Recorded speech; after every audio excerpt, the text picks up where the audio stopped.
నమస్తే అండి. నా పేరు పిల్లప్పారావు. నేను విశాఖపట్నం నుండి మాట్లాడుతున్నాను. దక్షిణ నియోజకవర్గం 38వ వార్డు.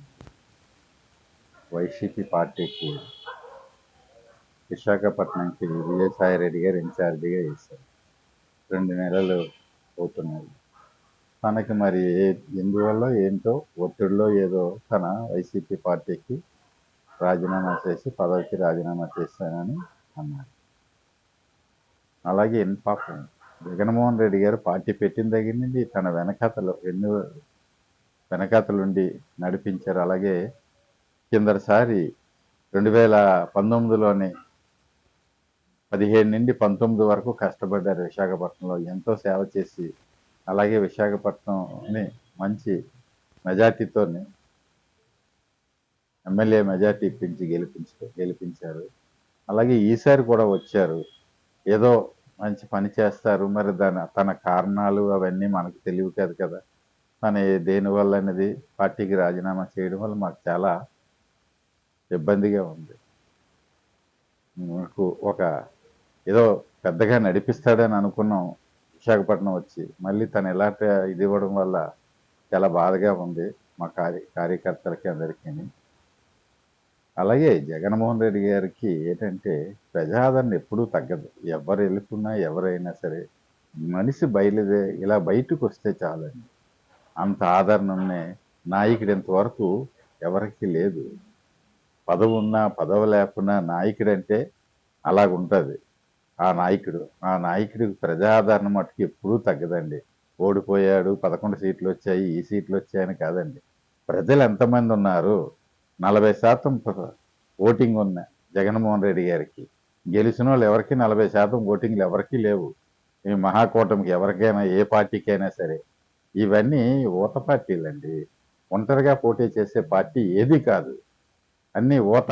అంటే వాళ్ళకి ఏంటంటే ఊత కావాలి, లేకపోతే వాళ్ళు పోటీ చేసే అవకాశాలే లేవు వాళ్ళకి.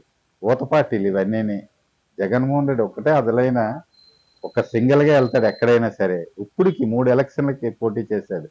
3 ఎలక్షన్లు కూడా రాష్ట్రంలో 3 సార్లు ఎలక్షన్ అడిగితే 3 సార్లు ఒంటరిగానే పోటీ చేశారు. ఎవరితో పోటీ పెట్టుకోలేదు.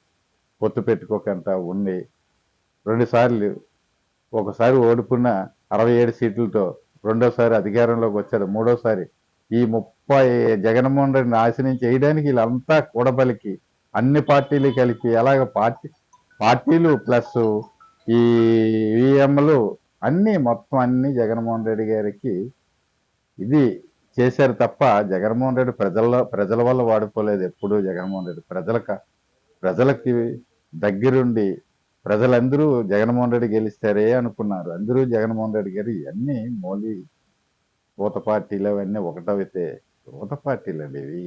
అస్సలు ఏ పార్టీ అయినా కావాలి. ఇప్పుడు చూడండి గొడవలు పార్టీల్లోని ఇవి అవి. కానీ ఒక పార్టీని నమ్ముకుంటే పార్టీ మీద ఉండాలి. పార్టీ అంటే అది ఎవరైనా సరేనండి. కష్టకాలంలోని పార్టీని వదిలి వెళ్ళకూడదండి ఎవరైనా సరే. జాగ్రత్తగా మనం ఉండాలి. జగన్మోహన్ రెడ్డిని మళ్ళీ ఎప్పుడు ఎలక్షన్ వస్తాయి అప్పుడు జగన్మోహన్ రెడ్డి గారి వెనకాతలు ఉండాలండి. అందరినీ మనం గెలిపించుకొని మళ్ళీ ముఖ్యమంత్రిగా చూడాలి జగన్మోహన్ రెడ్డి గారిని. అది ప్రతి కార్యకర్తకి మేము ఇచ్చే సందేహం ఏంటండి, నాయకులు వెళ్ళిపోయారు, ఎమ్మెల్యేలు వెళ్ళిపోయారు, ఎంపీలు వెళ్ళిపోయారు కదండి. మనం వెనకాతలు ఉన్నామంటే మనం చాలు. ఓటర్లు, కార్యకర్తలు ఉంటారండి. జగన్మోహన్ రెడ్డి గారు ఎవరితో సంబంధం లేదు. జగన్మోహన్ రెడ్డి గారు ఎవరినైనా సరే ఒక మాట, ఇప్పటికి పార్టీ ఓడిపోయినా సరే ఒక్క మనిషిని ఒక మాట అనలేదండి. అదండి. లేకపోతే ఇలా ఓడిపోతే లాడే గెలిచారు, ఏ గెలిచారు ఎన్ని మాట్లాడేవారు. జగన్మోహన్ రెడ్డి గెలిచిన తర్వాత ఎంతమంది ఆ పేపర్లు. ఇప్పుడు ఎవరండి మళ్ళీ ఇప్పటికీ విమర్శించడమే జగన్మోహన్ రెడ్డి. జగన్మోహన్ రెడ్డి గారు పార్టీ చేస్తే అతనే అప్పులు చేసి ఇచ్చాడంటే వీళ్ళ పేరండి. ఏ పథకం ఏది బయటికి రావటం లేదు, ఏదీ లేదు. సూపర్ 6 లేదు, సూపర్ 8 లేదు, ఏవీ లేవు. రోజుకొక నెలకొక ఏదో తేడం. ఇప్పుడేమో ఉప ముఖ్యమంత్రి పదవి కోసం తెచ్చారు. అలాగే జగన్మోహన్ రెడ్డి గారి వెంట మనం అందరూ ఉండి జగన్మోహన్ రెడ్డి గారిని కాపాడుకోవాలి. జగన్మోహన్ రెడ్డి గారిని మళ్ళీ ముఖ్యమంత్రిగా చేయాలి. ఒక పేదవాడు బాగుపడాలంటే జగన్మోహన్ రెడ్డి రావాలి. ఒక పెన్షన్ బాగా రావాలంటే జగన్మోహన్ రెడ్డి గారు రావాలి. జగన్మోహన్ రెడ్డి పదవి లేకపోయినా చూడండి వెళ్తే ఎలా ఉంటుందో జనాలు. అలాగుంటుంది జగన్మోహన్ రెడ్డి. అన్యాయం చేశారా? ప్రజలకు జగన్మోహన్ రెడ్డి ఎప్పుడూ అన్యాయం చేయలేదు. ఈ కూటమంతా కలిస్తేనే ఇలా జరిగింది కానీ జగన్మోహన్ రెడ్డి ఒంటరిగా ఎవరు వచ్చినా ఎదిరించే ధైర్యం ఎవరికీ లేదు. ఏ పార్టీకి మొత్తం ఆంధ్ర రాష్ట్రమే కాదు, ఇండియా పార్టీలన్నిటికీ మన ఆంధ్ర రాష్ట్రంలోని ఏ పార్టీకి లేని జనం జగన్మోహన్ రెడ్డి గారికి ఉన్నారు. జగన్మోహన్ రెడ్డి గారికి ఓటింగ్ ఎంత ఉంది. జగన్మోహన్ రెడ్డి ఎప్పటికైనా సరే, ఎప్పుడైనా సరే, మళ్ళీ ఇప్పుడు ఎలక్షన్ పెట్టమానండి, జగన్మోహన్ రెడ్డి గెలుస్తారు. ఎవరికైనా సరే, ఎవరైనా సరే. అలాంటి జగన్మోహన్ రెడ్డి గారిని మీరు ఎన్ని చేసినా సరే ఒక బంతిలాగా ఇలా కొడుతుంటే ఎంత గట్టి కొడితే అంత పైకి లేస్తారు జగన్మోహన్ రెడ్డి గారు. అలాంటి నాయకుడు జగన్మోహన్ రెడ్డి. రాష్ట్రంలోనే, దేశంలోనే అంత జనబలం ఉన్న నాయకుడు తెలుసండి. అలాంటి నాయకుడు ఎవరు లేరు. సొంత పార్టీ పెట్టుకొని అంత నాయకత్వం, అంత జనాలు కలిగిన నాయకుడు ఎవరైనా ఉన్నంటే ఒక జగన్మోహన్ రెడ్డి గారు. మిగతావన్నీ సొంత పార్టీలు ఎవరికీ లేవు. పెట్టుకున్న అంత జనాభా ఉండి ఎవరికి లేదు, అంత ఓటింగ్స్ లేదు ఎవరికి.